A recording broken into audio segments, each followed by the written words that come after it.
a lot of those smaller sites on the smaller scale, they're making money as well. It's not just the big, mega corporations like Facebook or Twitter. The smaller sites that are writing a lot of this content are also generating a lot of revenue or pushing products.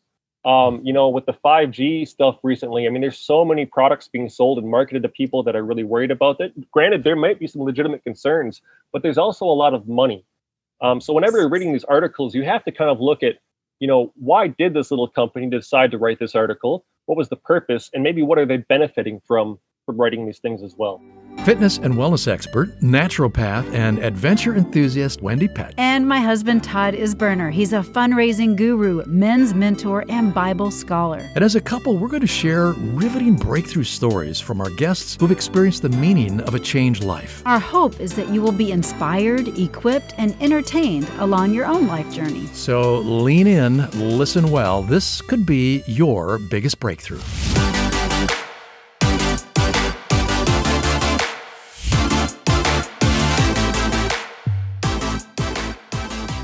Hey, welcome everybody. It is the Your Biggest Breakthrough podcast with Todd Isberner and Wendy Pett.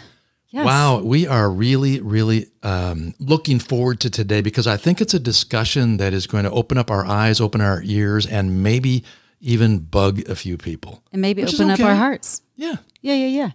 Todd and I were having a discussion yesterday, a pretty intense discussion about just conspiracy theories and gosh, all kinds of things from social media to you name it. But sometimes a breakthrough can just be in the awareness of our habits, right? And how they affect not just us, but others around us. And, for instance, about like that media, how is that affecting us and others, whether it's positive or negative media? Yeah, I mean, take a look around you at all of the media opportunities that you have, right? Like television, especially the news. Oh, man, that can be wretched.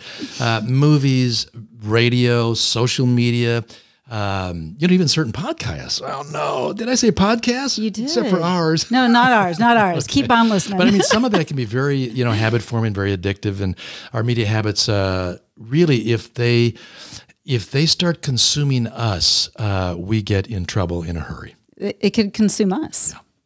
Wait. No, that's we consume them, they consume us. What'd you say? No, we are absolutely media consumers. We have a great consumption of media, but the reality is sometimes it gets flipped around and the media is in reality consuming us, and that cannot be good. Yeah, that's true. So, I mean, even if I can go here, take like conspiracy theories, okay? Which is what we were talking about. All the media around that and what it can begin to do to you and your level of fascination, and you can easily begin to be drawn in. And think about conspiracy in itself for just a second. Yeah. The definition of conspiracy is a secret plan by a group to do something unlawful or harmful. That's a dictionary definition, and in reality, that's exactly what happens. And there are so many different conspiracy theories floating around there. Right, and I don't think that they're all not true, but I don't think they're all true. So there are conspiracies. Well, sure, but okay. We don't need to be obsessed by them. Obsessed and addicted, that's true. Yeah. But our minds can definitely be programmed by what we're consuming. And so that's really what we want to talk about today is how are you being programmed, really? Because you have more control than you realize. You really do. But it takes massive intentional shifts in action in order to change your media habits. It really does, because it's not really that easy. You think about how you're consuming certain things on, say, Facebook or whatever, and then all of a sudden you're getting more of that thing, or whatever you're Googling, all of a sudden you're getting more of that same thing. But you have to be intentional. And so the more you consume, even if it's just, some psychologists actually call it dooms scrolling, right? So doomsday scrolling, just scrolling through the bad news.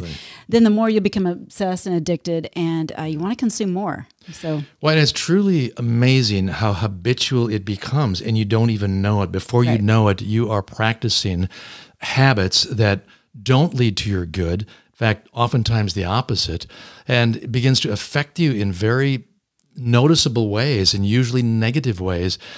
And that can be true in terms of how it's affecting others as well. Like our obsession and addiction with certain things is going to spill over onto others, and then it begins to have this ripple effect and begins to multiply in the wrong direction. Yeah. Now, here's something interesting, though, and I know I'm probably going to talk on this, but there is that reward center in the brain, the neurotransmitters in our brain, like dopamine, that is being released, and it's causing that feel good effect. And so whether it's even, like I said, doom scrolling or positive media, you're getting those hits, you're getting those dopamine hits, and then you want more and more and more.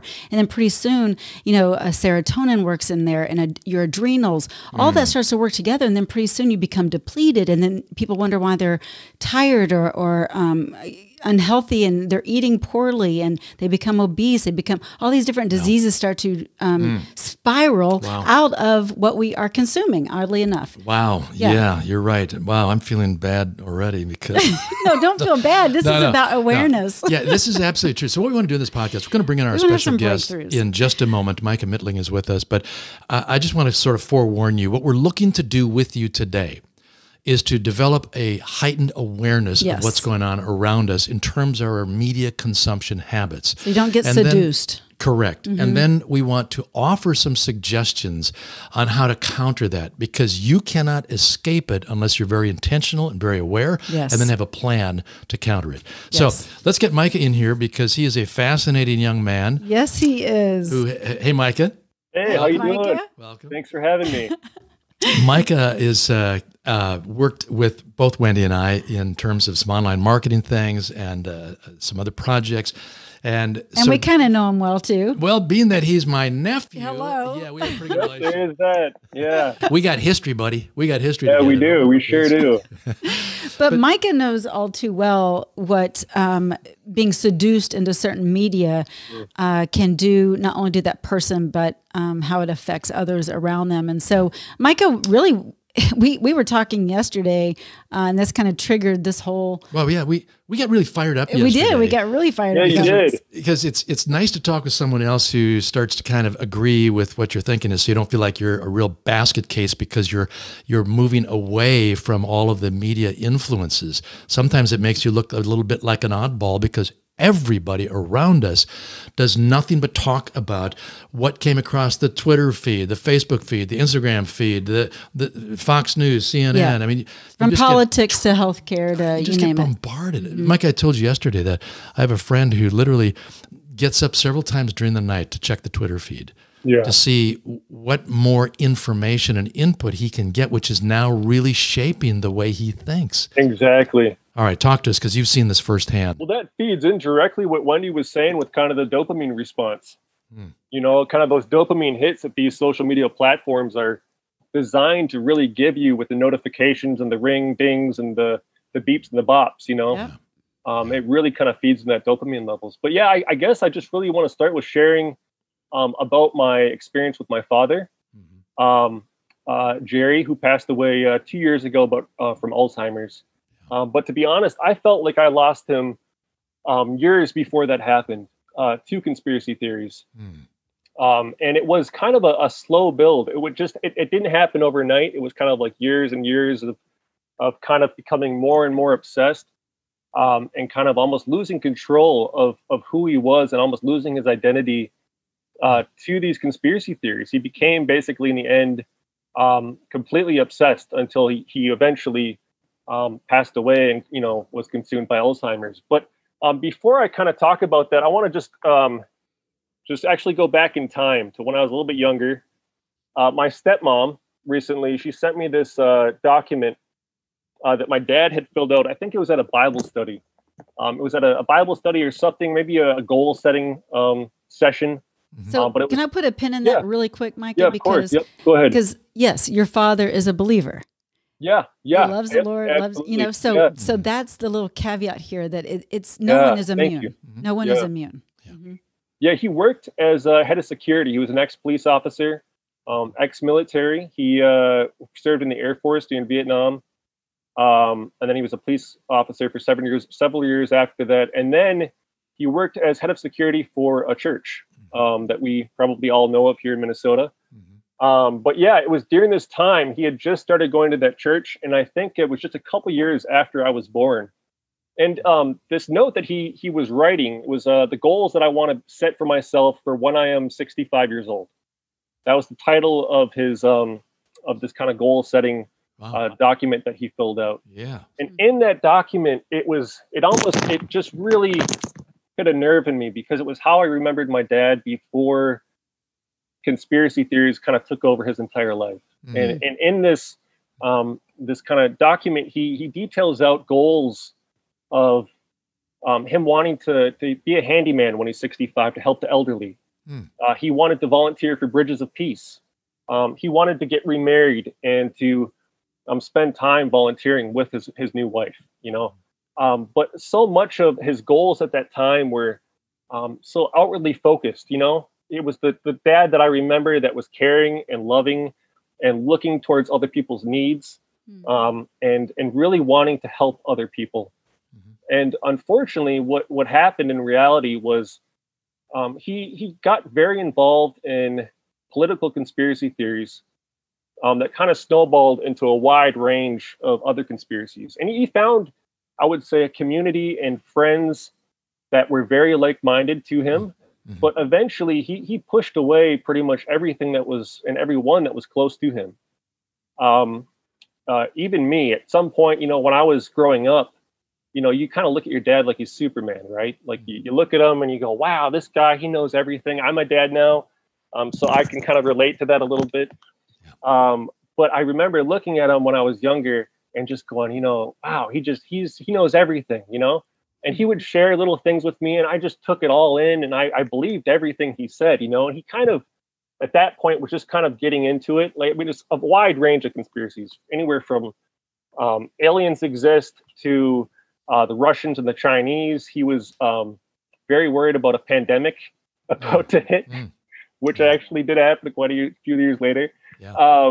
But he just was very, it kind of was all over the place, but eventually it just kind of became his entire life, his entire focus. When I was older, 16, 17, 18, I would start to push back against some of this, because I realized that he just was kind of talking about things that I just didn't believe, and I wasn't sure if it was true. I'm going to stop you for a second. Yeah, of course. Stop you for a second. So, what do you think was the genesis that led to him wanting to pursue more about conspiracy theories? Was there anything that you know of that may have triggered it? Some starting point? Yeah, I mean, I've thought about this for a very, very long time, because after my dad passed, I started to notice other friends and family starting to kind of go down similar routes, and trains of thought as my dad.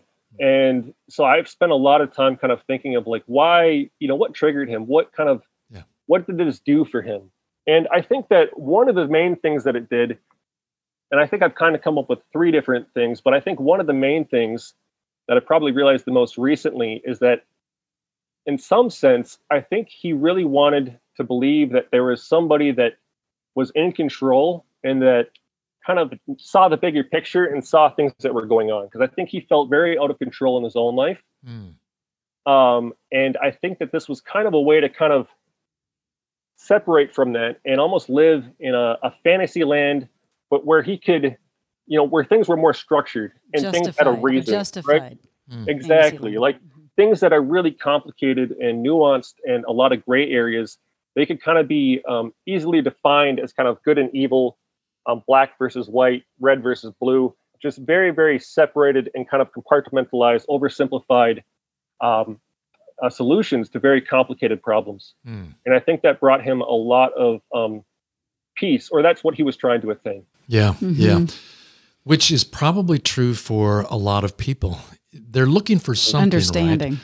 And once they discover this, it sort of opens up Pandora's box, if you will, or a doorway and a pathway to other things that begin to, I think you said this earlier, almost create an identity for them. Yeah. Because they get so absorbed in it. Yeah.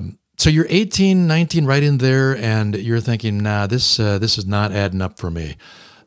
Take it from there. What happened after that? Were you starting to contest with your dad, or? Yeah, right. Exactly. I would contest. I would disagree with him. I would try to be very gentle about it. But I remember him getting so angry because even though I was very rational about it and gentle about it, it was almost like I was and I mentioned this yesterday, it was almost like I was confronting a part of him, like his identity, like who he had decided he was going to be or what he believed in. It was so much deeper than just the conspiracy theories at that point. It was so far beyond that. It was like a part of him.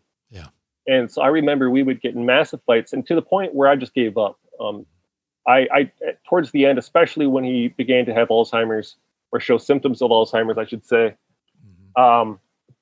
which was probably the last 3-4 years of his life. I would say, I just kind of gave up and I didn't push things anymore. And I just try to, enjoy the moments that I had with him. Yeah. But this was something that I thought a lot about, and also just how to approach and how to talk to other people and why people are like this. Yeah. I think people are searching for truth, right? And like you said, they expect it to be so black and white.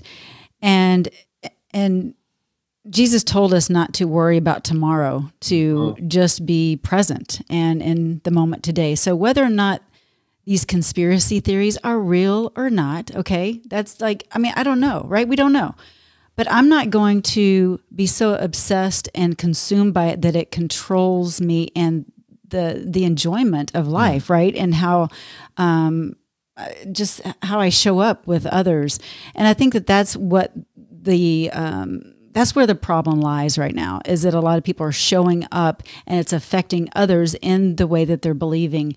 Yeah. And but these conspiracy theories, like I said, I believe there's a lot going on, but find absolutely. the money and you can see a lot of trails to it. Yeah. But to be so consumed by it that it takes over your world, and that's where the problem is, and that's the message you're wanting to get out. Yeah. Right. If I can, Go ahead, Micah. I was just going to say one more thing. I think my dad was also really searching for community. He really wanted to have relationships. He wanted to have purpose, more meaning in his life. I think early in his life, he had sacrificed a lot of that to kind of, work a job, a 9-to-5, to make money, to get the house, to get married. And I think he kind of pushed away some relationships and opportunities to build community and kind of follow his dreams and passions. And I think later in life, he really had a lot of regrets in that area. And I think he wanted to find more purpose. And with these conspiracy theories, a lot of it does come with you're a part of something bigger, right? It's bigger than yourself. Usually it's something like to stand for. It's something that you're going against. And usually you're around really like-minded, fired up people that think the same way that you think. And it kind of creates the illusion of relationships and bonding with people against like a threat. Right. Wow. And what's sad about that? Yeah. And in a year like we just came from 2020, people are looking for that community. They're looking for that bond. So maybe that's the reason you're seeing so much more of that conspiracy theory seduction, is because people are searching for community. Well, and back when your dad first started this, the internet was really just kind of getting going, and so he had to grab some books, newspapers, that kind of information. Papers right? everywhere. Yeah, and certainly anybody who taps into that community feels like, aha! So now we're starting to discover the secrets that are being purported and placed on us, and the damage that they're going to cause. So there's a certain fascination and almost a sense of heroism to be part of that community. Yeah. But we were talking yesterday, and the crazy thing now is you don't have to go hunt for it anymore. It will come to you. It'll be pushed to you. Oh, yeah. Once you start come on, turn that baby Pandora's box. And just go do a little bit of searching for any of these conspiracy theories. And what happens next, Micah? I show a little bit of interest on my smartphone or on my computer, on the internet, or any other form of media consumption. What starts to happen? Oh, yeah. What's crazy is that talk algorithms. Yeah, exactly. And that's what's so crazy about this, is that there's entire companies, right? It's you versus entire armies of UX designers and marketers who create these algorithms that once you kind of show interest in something, right, their entire goal is to help engage you so that you spend as much time as possible on whether it be Instagram, YouTube, Facebook, Twitter, whatever it is. Their goal is to give you as much stuff that you will engage with as possible. So you'll spend as much time as possible and therefore absorb more ads, which help make the money. Right. So once you start showing interest in a certain type of conspiracy theory or whatever it may be, they're going to show you a lot more of that because you've shown a lot of interest in things like this, especially anything related to fear. it generates a long read through time. This is stuff that really affects and is scary stuff that affects their lives. So they know that certain things like this generate people spending a lot of time, more than the average like usually would, spending time reading these things, watching these things, looking at these things, and engaging with this content. Yeah. So the deception begins to take place in that this is the answer because this is all that's being fed to me and all that I'm seeking out. And you even begin to be duped into believing that you're doing research and you're tapping into the great research of others without realizing there's an entire flip side of that coin that you're not exposed to because it's not going to come your way once the algorithms are in place. So you have to work hard to go in the other direction. So there's someone pretty close to me who has become very obsessed and addicted with all of this. And it's very apparent to me that no matter how hard you try to argue another point, it almost strengthens their position. And that's because there is nothing else that is balancing out the flow of information. And even if you say, but true research is you've got to examine both sides equally. So pick your flavor of conspiracy theory and go ahead, hunt it down, and then deliberately go pick the opposite side of that. Yeah. Like, what are the arguments posed to that theory? And then pull out That God's baby word Bingo. and line everything up with that. And then if it doesn't line up, it's not right. It's not true. In some ways, Mike, it's like an unfair advantage for the media companies because they will make money off of it, and I'm vulnerable in being exposed to the feed they want me to get. Yeah. Correct? And we're all we're all susceptible to the ads and what's being fed. Yeah. If I can interject one thing here as well, I think that a lot of people, their defense when I talk to them about this as well is like, oh, well, I share things from this small little known site that's not associated with, you know, X, Y, or Z of your brand of media, right? Fox, CNC, whatever it is. And a lot of those smaller sites on the smaller scale, they're making money as well. It's not just the big, you know, mega corporations like Facebook or Twitter. The smaller sites that are writing a lot of this content are also generating a lot of revenue or pushing products. You know, with the 5G stuff recently, I mean, there's so many products being sold and marketed to people that are really worried about it. Granted, there might be some legitimate concerns, but there's also a lot of money. So whenever you're reading these articles, you have to kind of look at, you know, why did this little company decide to write this article? What was the purpose? And maybe what are they benefiting from writing these things as well?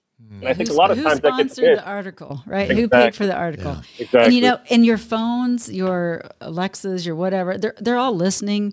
The other day, I was telling Todd, I said, you know, I wonder if I can do the splits. I haven't done the splits in forever. I kid you not, a course came up on Facebook that said how to do the splits in 30 days. Yep, exactly.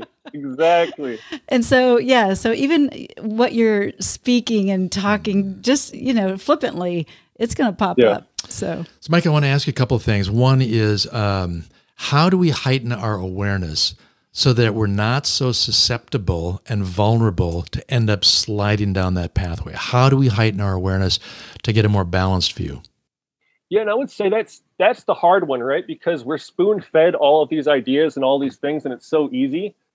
One thing I think with my dad is I think in some ways that he was avoiding really hard, challenging issues that would make amazing benefits in his life, right? But he was kind of procrastinating and putting those off to the side and focusing on things that gave him immediate kind of dopamine rewards, right? And getting kind of locked in these dopamine loops of checking things and learning new things. Kind of the illusion of, oh, I'm learning and studying and I'm being productive. But in reality, he was kind of burning a lot of bridges and friendships, right? So a lot of the relationships and things with you that maybe, you know, it's a relationship with your daughter or son that maybe has some issues that you need to kind of confront and look at, or maybe it's your marriage, or maybe you're struggling making new friends, right? These are very personal, difficult things to look at, but they're going to add so much more value to your life overall in the long run. And so deciding not to distract yourself and focusing on all these other things, but instead focusing on maybe things that are really difficult at first to kind of get into, but they have so much more reward and they affect your life on a daily level every single day. True richness, real value. Yeah, that is good. You kind of partly answered my second question. Is like, so what do we do about that, either for ourselves or others? First we heighten our awareness, and then how do we counteract that? What are the positive things that we can do that just prevent us being at risk? Yeah. Exactly. And on that note, with what you experienced with your father, how has it allowed you and shaped you as the father that you are today for your little precious Una, who is she two? Almost two. Almost two. Almost yeah, two. She's getting close. Yeah. She won't have a smartphone till she's about 30 years old. That's brilliant. I would say, I think this affected me the most from just seeing my dad. My dad became so isolated. He just kind of would not see the other side of things, right? He just kind of focused on his group and his people. Just like once you get in these bubbles with these algorithms, it's all the same information, right? But you're really in a desert. Yeah. You don't grow or thrive in a desert when you're surrounded just by the same ideas and the same people telling you the same thing. Right. And so one thing I've done for myself that I know I'm going to do with Una is I try to expose myself to people that have different points of view. When I start to get defensive or upset or maybe kind of have an initial reaction of, oh, I don't like that person, I actually have consciously tried to be friends with people that I don't like or understand right away. That's really mature. Surround myself with people that maybe have slightly different or maybe vastly different opinions than I do, because that's where I can learn, right? That's where you actually grow as a person. And then obviously, if I'm really defensive and upset about something, that's something inside of me that maybe I have to take a look at and work on. So with my daughter, Una, I want to expose her to as much, different cultures and people and ideas as possible. And, just have a wide variety of friends and influences in her life. Very good. Very so good. Wow. Good. Yeah. Man, Micah, awesome. you amaze me. Like I met you years and years ago and you were in a completely different place. Yeah. I don't know if we want to, if you're open to it. Yeah. Do we want to touch on that? Because this is your biggest breakthrough, right? Yeah. How you were just transformed in just a beautiful way. And so can you tell us a little bit about where Micah was about 13 years ago, 12 years ago? Before that, so I'm 31 now. So I would say that when I really started to go off the rails, I was probably right around 15, somewhere in there. Mm-hmm. But I mean, I was upset, right? I grew up and, at one point your parents are your superheroes and the next minute you're looking at them like, hey, you guys are both kind of crazy. And that's kind of what happened with me is, but I just went way too far. I was also homeschooled. There was a lot of stuff kind of going on. I was very frustrated growing up, very angry. And I had a lot of things that I wanted to do, but didn't know exactly how to do them. And so when I was growing up, I got very, I just went off the rebellious beaten path. Yeah, I was very rebellious. I'm sure that you guys all spent a lot of time praying for me would totally work. Exactly. Lots of prayers. We probably prayed more for your dear mother, my sister, to be able to endure. Exactly. Yeah, I put them both through a lot, both my dad and my mom, quite a bit. I mean, I was all over the place. I don't know how much detail you want me to get into. You can share. I got into a bit of everything. I mean, from stealing and breaking into stuff and drugs and selling drugs. I was an entrepreneur way before, but for all the wrong reasons. You were hanging with the wrong crowd, for sure. Oh, absolutely. Yeah. That's a big part of it. Mm-hmm. Yeah, 100%. And I think that at the time, it was just so hard because I was also homeschooled. So my friends that I made were the people on my block, right? And we lived in Brooklyn Park at the time. And for those of you who know the area, you might understand some of the context. But I made friends with a lot of people that I had a lot of pain in my life. And these guys seemed like they had gone through even more than I had. And were tougher than me and meaner than me. And they just seemed cooler than me.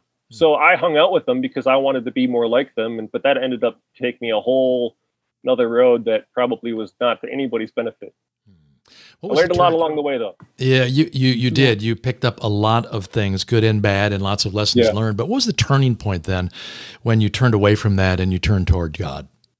Yeah, I would say I had the exact moment I actually had was when we were living pretty close to you. Mm-hmm. And I had decided to try to expand. I had an idea to I don't know how much detail I want to go in here, but I was trying to expand my criminal reach in an entrepreneurial way in the neighborhood that I was in.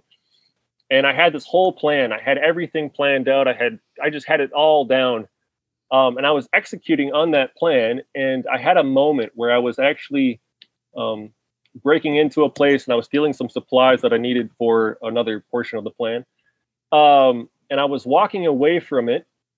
And I had a moment where I kind of just froze up. I don't know what happened. It almost felt like a very spiritual moment, but I was walking to my cars in the middle of nowhere. I was walking next to a lake. And I was trying to get to my car to drop off the stuff that I had just stolen. And I just froze up. And I remember sitting there and I just had this massive weight on me. It was like I couldn't move. And I just thought back about the choices that I made. And I realized if I kept on going, and I just felt like this kind of presence talking to me, that if I kept on going down this path, that I couldn't go back. Like, this would be it. Like, I've had lots of second chances, but if I keep on going, like, this is going to go to the whole other level. And there's no, like, it's, you've had your chance, right? Wow. And it was that at that moment, I decided that I really wanted to change. I didn't know what that looked like. I didn't know how to do it. But I knew that I needed to kind of break away from the friend circle that I was in. So I actually ended up throwing everything that I stole. I probably should have just returned it in hindsight, but I threw it all in the lake, which probably I should have just returned it, but I wasn't thinking very clearly. And then I called my friends and I stopped talking to them. And that kind of led into a very difficult next year where I was just very depressed. I kind of felt guilty. I had suppressed a lot of emotions, the people that I'd hurt, the things that I'd done. So those things kind of bubbled to the surface and I really wrestled. I was in fear that some of the things that I'd done was going to catch up to me. And so that next year was very, very difficult. But God was right there with me the whole time. And I mean, I tried killing myself a couple of times during that time. And God always placed someone to call me right before I was about to do something or right after. Like, it was just amazing how God really came out and helped me during that time. And eventually, through a series of events, I ended up going to New Zealand to work with a Christian nonprofit. That's a whole other story. Yeah. But that's where my life, YWAM. And that's where my life, eventually when I first went, it was just kind of because I wanted to get out of the country and explore and get away. And I understood how Christians thought. And I was like, I can just be around them, but it's not going to affect me. But it turned into a whole other thing. God had other plans. You met your wife. I did. And I met my wife there and my whole life changed from that point on. God is so good. Well, I think what is just so reassuring to all of us is that God does not let go. He just doesn't. You had a great foundation built underneath you. You had a lot of people loving you and praying you through those rough times. Yeah. And God is faithful to answer those prayers and to bring back the prodigal. And he brought you like full circle all the way back. I was amazed when I heard that you're going to the mission field, and you're out there witnessing for the Lord. And you took the, what's the trail in Spain, that hike? Oh yeah, the Santiago. Santiago. And he's out witnessing to people. I mean, it literally just turned, from this crazy life to a life of ministry and service. Yeah, crazy freedom. Yeah, and the smile on your face now says it all. It is guns to God. There's a power at work that goes way beyond our ability to comprehend, and that's the power of God's Spirit. Yeah, and Amen. Wow, you're a good testimony to that. Yeah, every time I think about your story, I just get goosebumps. I just love it. Anyway, you're very special to us, Micah, and I appreciate your passion for wanting to share about just the seduction of conspiracy theories and just media in general. If you allow yourself to get duped into whether it's negative or positive media, either way, it can take you down different paths and keep you from being present, right? Absolutely. So what would be like one last thing that you'd like to share with our audience as far as conspiracy theories are concerned, or just a relationship situation between you and your dad? What was that one thing that you would say, do this? And there's a quote here that I think that it's one of my favorite quotes, and it's by Jordan Peterson.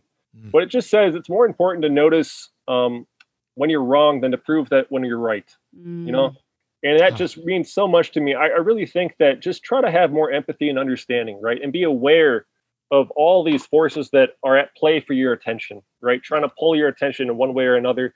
Be aware of it, and also challenge yourself to just step outside your comfort zone a little bit, and to take the, kind of the road less traveled, and to talk to people and maybe discuss ideas that normally would feel very uncomfortable to you.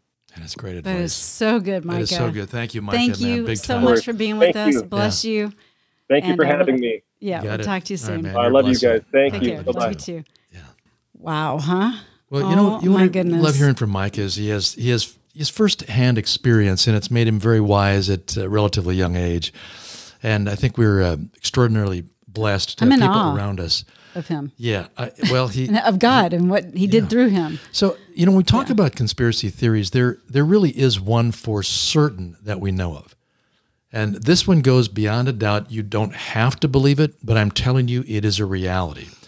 And it's the conspiracy that was generated from the mind and the heart of Lucifer, who is Satan, the devil, and the entire satanic kingdom. And I don't want to get so far off that, you think I'm in woo-woo land. But the reality is... Prince of the airwaves. Exactly right. The conspiracy is simply this.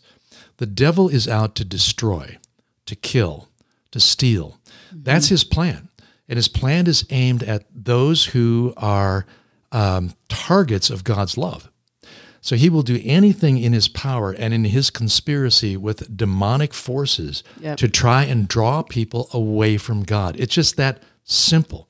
And I know that some of you are even contesting that's so stupidly simple. I'm not sure I can get there. That's okay.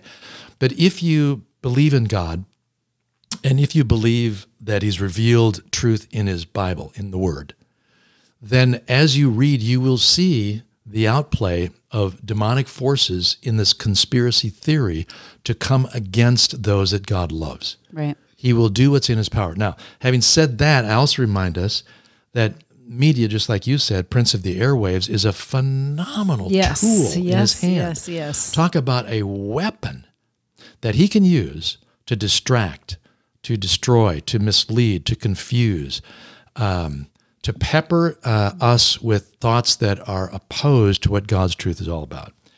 And the Bible makes it really clear. But it can also be a weapon of good. Media.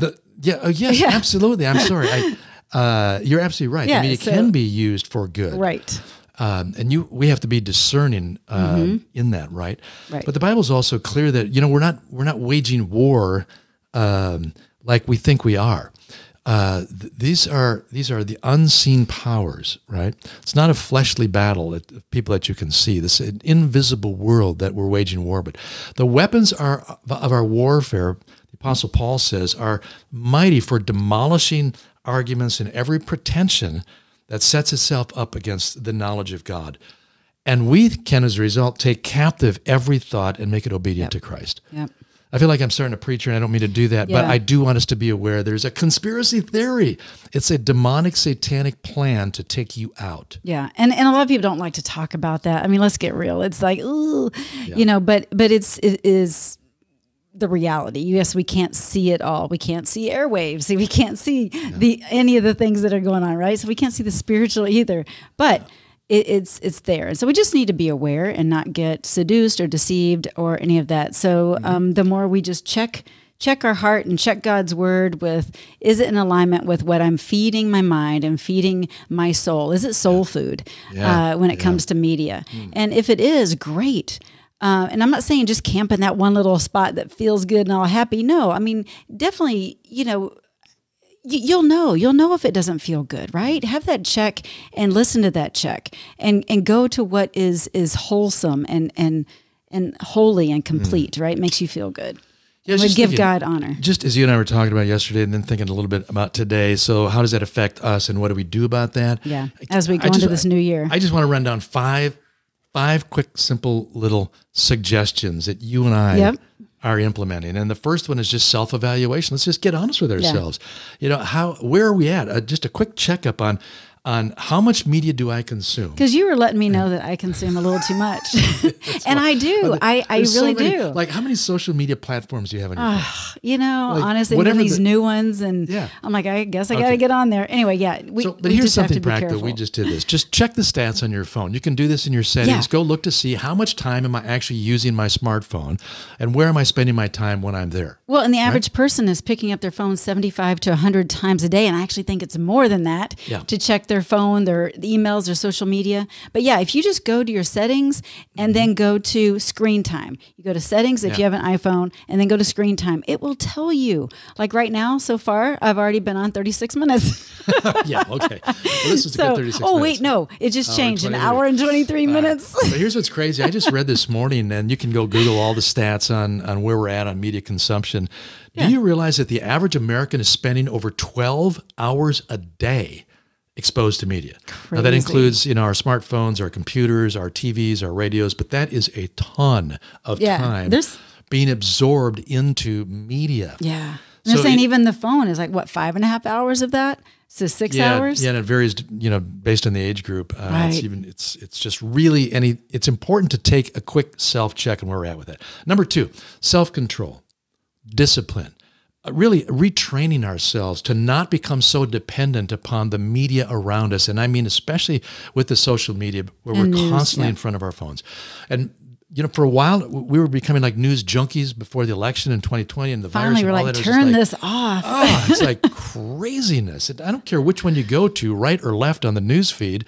It's all a bunch of blah, blah, blah that distracts you. Little of it informs anymore with any kind of objectivity. We started putting on ambient mood music in the background and just forget about it. So we need to, number 2, Wendy and I are going to be just continually retraining ourselves and even taking a Sabbath rest from our phones. I mean, what about just throwing it in the drawer for a whole day? Which we've done a couple times. Yeah, and it's tough. I mean, it is be the first hard. We're thinking, but what if somebody's trying to get a hold of me? Well, they're going to have to wait until I can pull the thing out of the drawer again at some other time. But what about just taking a Sabbath rest from media consumption? Great idea. And then what do we do, number 3, when we do that? We replace the media consumption with other things. Like a walk in nature. Listening to music. Having game night with your family. I just talked to a friend yesterday who on Christmas Eve spent 3 hours just listening to music. Handel's whole Messiah, the whole album, and then other stuff that just lifted up his soul. No smartphone stuff going on, no social media, just music. I mean, music is media. You're getting it from, I'm just saying. Choosing the go back to the old turntable, and you'll be able to be better disciplined. Like my granddaughter. It will sound better. My granddaughter got herself a little turntable. Back to analog again, which sounds better. It's not so compressed. Right. All right. So number 4, refocus. Yeah. Just begin to be aware of what you are focused on, and then refocus so that our attention goes in places that are positive for us. Right. Somebody said that energy flows to where attention goes. So if your attention is always on these other things that are creating for you a lot of negative distractions in your life, then refocus. Or just distraction, period. Whether it's negative or not, just distraction. Just be present. Like be present in 2021. Yeah? What a good word for your year, right? Present. Just be present. And I think that's a big one. When we do refocus, we literally get to... Thank you for refocusing me right now. No, I just thinking... I'm just thinking about, I used to have this verse memorized, but I have to look it up and put my readers on to look at it again. But it's Philippians chapter 4, and it's where'd we go here? Verse 8? I don't know. Oh, my goodness. I don't know. Hang on a second. Wait a minute. Refocus, Todd. Refocus. Here we go. Now, you know this. For those of you who read the Bible and you go to church, you probably have heard this verse like a million times, but it's so applicable and so relevant. And it's simply this. Dear brothers and sisters, here's one final thing for you. Fix or refocus your thoughts on what is true and honorable and right and pure and lovely and admirable. Think about or focus on those things that are excellent and worthy of praise. And I'm telling you, there's the answer right there. You want to refocus there. And excellent lastly, and worthy of praise. Yeah, I love that. Yeah, and lastly, you want to immerse yourself in the Lord's word. Yeah. That's right. And that's what's worthy of praise. Spend time with God every single day. I almost feel now like I'm a Sunday school teacher, but the reality is that if you drift, I'm doing it right now. If you drift away from reading God's word, you will drift into things that are not anchored in truth. And this is ultimate truth. Jesus said, I'm the way, the truth, and the life. And even if you just spend time reading Jesus' words, it can transform your mind, refocus you into the things that are good and positive, upright, and ensure that you are not so at risk by being influenced by all the other things in the media. Yes, and it will have eternal value, the things in his word. And that will cause you to take actions according to his words. And that's what we want. We want to have just his directions and his guidebook to show us the way, and not the news or social media that gives us the wrong action steps to take. Most of the time, it's true. Most of the time. All right, so anyhow, we were very wordy we were today. on. It's very good. I'm so sorry. I was up on a soapbox, and we got started yesterday. We just decided, let's just share what's going on with us and our perspective, and so we would love to hear from you. Actually, we would love to hear your thoughts as it pertains to conspiracy theories, and how maybe it's affected your life, or maybe a loved one that you know. Comment on YouTube or on our social media, and let's dialogue. So we do use social media. Yes, we do. Like I said, you can listen to this podcast and watch it, but that's it. Hopefully we are not obsessed or addicted. At least I'm not, for sure. I think we're all a little addicted. Let's just get real. But the truth is, you got to be honest. You got to with yourself, and then you have to reevaluate and recalibrate, quite frankly, reevaluate and recalibrate. And so that's what we're hoping that this podcast will help you do, and maybe offer grace and a new way to pray for someone in your space that isn't aware, right? Because sometimes you're so close to it, you just don't know. So I'm grateful that I have you as my accountability buddy, Todd. Thank you for letting me know when I'm on social media too much. Oh, come on now. We're going to have a whole nother podcast just dedicated. I'm going to just do video clips of you. Oh, that'll be fun. He catches me in the most random places. Okay, do you want to share? Random places. Like sitting on the step or in the bathroom. I'm in the bathroom. It's like, really? Seriously? But, I'm usually checking my email or what. It is kind of random. But anyway. After this podcast, let's go through our phones in the drawer. Let's do it. All right. Maybe you want to too. All right. Thanks for joining us. Catch us next time on Your Biggest Breakthrough. Thanks for joining us. Thanks. Well, that's a wrap for today's show. We hope you enjoyed it. As always, we love spending time with you right here on Your Biggest Breakthrough podcast. We look forward to seeing you on the next episode. But until then, just head on over to yourbiggestbreakthrough.com, where you'll find some free resources and information and a place where you can comment, and we would love to dialogue with you there. Thanks so much for tuning in, and we'll see you next time.